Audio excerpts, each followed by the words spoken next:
Hello students,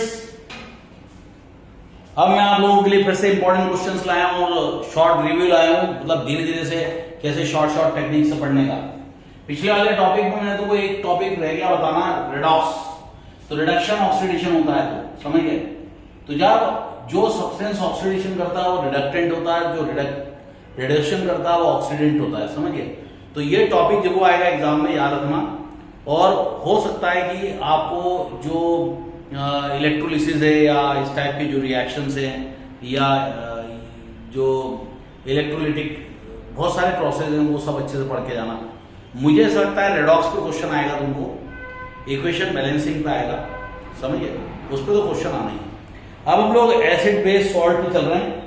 acid base salt में अपन लोग अच्छे से पढ़ते हैं। देखो एसिड में याद रखो ABR, क्या रखोगे ABR।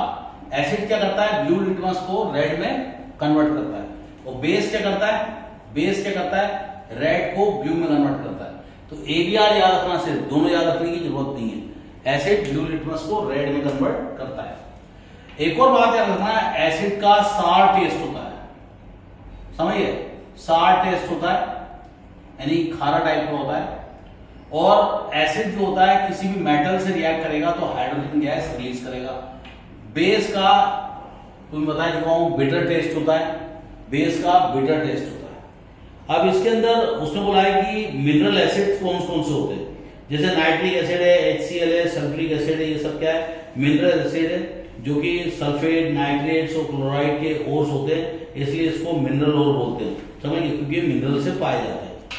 दूसरा होता है ऑर्गेनिक एसिड्स। ऑर्गेनिक एसिड्स क्या होते हैं, जो ज्यादा प्लांट एनिमल से पाए जाते हैं, वो ऑर्गेनिक एसिड्स होते हैं। जैसे सिट्रिक एसिड हो गया, एस्कॉर्बिक एसिड हो गया, टार्ट्रिक एसिड हो गया, लैक्टिक एसिड हो गया, एसिडिक एसिड हो गया, फॉर्मिक एसिड हो गया, ये सब क्या है, हमारे ऑर्गेनिक एसिड्स हैं। इसके बाद हाइड्रोनियम आयन क्या होता है। देखो इधर क्या होता है कि हाइड्रोजन जब एक इलेक्ट्रॉन लूज कर देता है तब वो H पॉजिटिव में कन्वर्ट हो जाता है। लेकिन हाइड्रोनियम आयन जब भी बनेगा, हाइड्रोजन आयन जब भी बनेगा, वो हमेशा ऑक्सीजन के यानी कि वाटर के ऑक्सीजन के साथ कोऑर्डिनेट बॉन्ड बना लेता है, और इसके इलेक्ट्रॉन पेयर इसको डोनेट हो जाते हैं, और ये बना लेता है H3O पॉजिटिव। इसको हाइड्रोनियम बोला गया है, समझिए। कई बार तो पूछा गया था कि वाटर का केमिकल नेम क्या है, बताओ वाटर का केमिकल नेम क्या है, H2O। गाढ़ा थोड़ा वाज नहीं की था, कालचे बोतल वाला होता।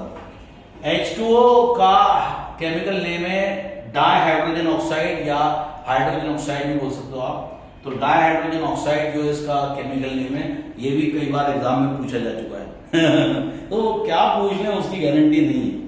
फिर वो बोलता है कि एसिड की प्रॉपर्टीज क्या है। एसिड जब मेटल के साथ रिएक्ट करेगा तब वो सॉल्ट और हाइड्रोजन गैस पास करेगा। एसिड जो होता है मेटल कार्बोनेट या मेटल हाइड्रोकार्बोनेट कार्बोनेट्स के साथ रिएक्ट करके सॉल्ट और वाटर बनाएगा, साथ में कार्बन डाइऑक्साइड बनाएगा। एसिड जब बेस के साथ रिएक्ट करेगा सॉल्ट और वाटर बनाएगा, जो कि न्यूट्रलाइजेशन रिएक्शन बोलते हैं हम लोग। एसिड जो है मेटल ऑक्साइड के साथ सॉल्ट और वाटर बनाएगा। तो ये जो रिएक्शंस हैं एसिड के, वो रिएक्शन को कंप्लीट द रिएक्शन को पूछ लेगा, और इस तरह से आपको क्वेश्चंस आएंगे एसिड के। तो एसिड और बेस को ये पढ़ते जाओ अच्छे से, कोई प्रॉब्लम नहीं। अगर कहीं आपको लगता है कि कुछ प्रॉब्लम आ रही है तो मेरे को मैसेज डालो, मैं तुम्हें पढ़ाऊंगा। इसके बाद वो बोलता है कि पीएच वैल्यू क्या होती है। तो वो बोलता है hydrogen ion concentration in solution is measured in term of pH value. तो पीएच क्या होता है, negative logarithm of the H positive ion concentration पर लीटर। आई समझ, तो इसको बोलते हैं हम लोग पीएच। एक्चुअली होता है pH is equal to negative logarithm of base 10 H positive ion. Actually होता क्या, वो H3O पॉजिटिव होता है, लेकिन हम लोग क्या मान लेते हैं, H पॉजिटिव। तो एक फॉर्मूला तो ये याद रखना। दूसरा याद रखना, POH is equal to negative logarithm base 10 OH negative ion, और एक होता है PH plus POH is equal to 14।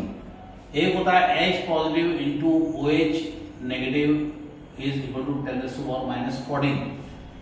तो ये सारे फॉर्मूले पे बेसिस पे आप क्वेश्चन सॉल्व करना आया सब। इसके बाद आपको एक और चीज बताता हूं मैं कि पीएच जो स्केल होती थी वो सोरेनसन ने निकाली थी, कन्वीनियंट स्केल। तो जैसे जैसे पीएच की वैल्यू कम रहती है वो ज़्यादा एसिडिक होता है, और जैसे जैसे पीएच की वैल्यू बढ़ती जाएगी वो बेसिक होते जाएगा।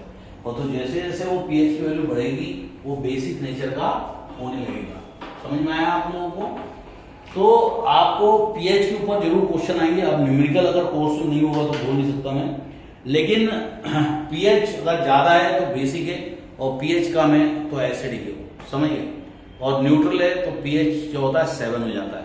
वैसे कहते हैं कि जो हमारा अल्कोहल होता है, अल्कोहल जो होता है मिथेनॉल, इथेनॉल, ये ज़्यादा वाटर से भी कमज़ोर एसिड होता है। यानी वाटर में थोड़ा बहुत तो न्यूट्रल कैरेक्टर जरूर होता है, लेकिन वाटर एम्फोटेरिक होता है, वो एसिडिक और बेसिक दोनों गुण दिखाया जाता है, तो वाटर एम्फोटेरिक होता है। तो ये तो बहुत ही बेकार होता है, वीकेस्ट एसिड होता है हमारा अल्कोहल। इसके बाद इन लोगों का जो क्वेश्चंस आए हैं जो मैं देख रहा हूँ, अच्छा आपको पूछा जाएगा कि प्लास्टर ऑफ पेरिस क्या है। प्लास्टर ऑफ पेरिस कैसे बनाओगे, समझिए। उससे पहले आपको एक सोलवे प्रोसेस भी दिया हुआ है, शायद होगा कोर्स में। सोलवे प्रोसेस है आप लोगों को, उसको तो मालूम ही नहीं हो, सोलवे नाम का कोई प्रोसेस भी डो पांड्या। क्या होता है कि सोडियम कार्बोनेट बनाने का एक मेथड होता है, इसको सोलवे प्रोसेस बोलते हैं। इसको बनाने के लिए पहले हम लोग जो 4 टावर होते हैं, एक होता है कार्बोनेटिंग टैंक, कार्बोनेटिंग टैंक, एक होता है लाइम क्लीन, तीसरा होता है लाइम क्लीन, दूसरा होता है, पहला होता है सैचुरेटिंग टैंक, फिर होता है कार्बोनेटिंग टैंक, फिर होता है लाइम क्लीन, और उसके बाद होता है अमोनिया रिकवरी टावर। तो इसमें हम लोग क्या करते हैं कि जो भी हमारा कुछ बनाना है, जो भी हम कुछ बनाते हैं, इसमें क्या करते हैं कि एक मिनट, ये ऐसे कैसे टर्न हो गई। तो जो हमारा इसके अंदर पहले सोडियम बाइकार्बोनेट बनता है, और सोडियम बाइकार्बोनेट जो होता है इसको हीट करने पर सोडियम कार्बोनेट में मिलता है। तो सोडियम बाइकार्बोनेट बेकिंग सोडा रहेगा, बेकिंग सोडा रहेगा, फिर हमारा सोडियम कार्बोनेट बनेगा। तो जब बेकिंग सोडा को हम लोग हीट करेंगे तो हमें सोडियम कार्बोनेट बनेगा, वॉशिंग सोडा। तो वॉशिंग सोडा होता है Na2CO3 और 10 वाटर मॉलिक्यूल उसके साथ जोड़ दो। और इसी तरह से आपको बेकिंग पाउडर, बेकिंग सोडा ये सब एग्जाम में आएगा, समझिए, हैं। बेकिंग पाउडर, बेकिंग सोडा ये सब एग्जाम में आएगा, पढ़ के जाना। प्लास्टर ऑफ पेरिस आएगा, जिप्सम आएगा, समझिए, ये सब एग्जाम में आएगा आपको, इसको पढ़ के जाओ आप लोग। ब्लीचिंग पाउडर होता है CaOCl2, CaOCl। इसके बाद एक और चैप्टर है जिसका नाम है metal and non metals. Metal और नॉन मेटल के बारे में आप लोगों को बताता हूँ, उसकी प्रॉपर्टीज के बारे में बताता हूँ, उसके अंदर गैल्वेनाइजेशन भी दिया हुआ है।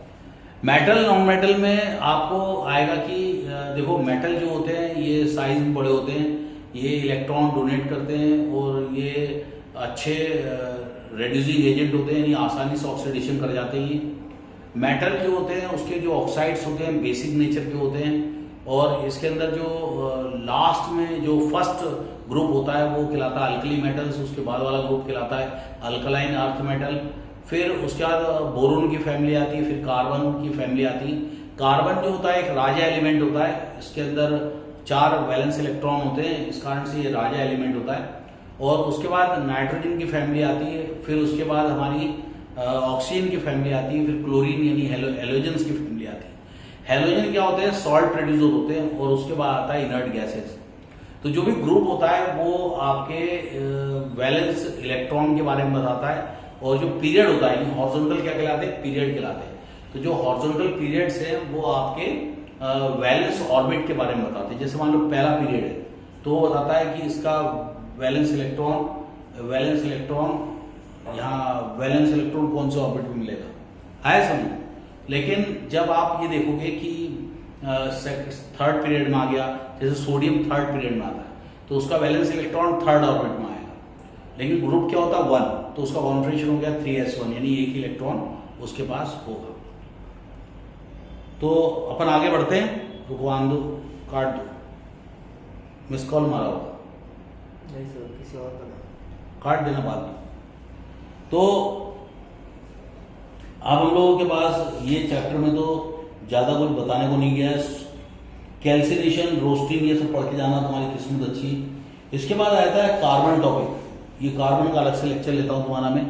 Bye bye, have a nice time.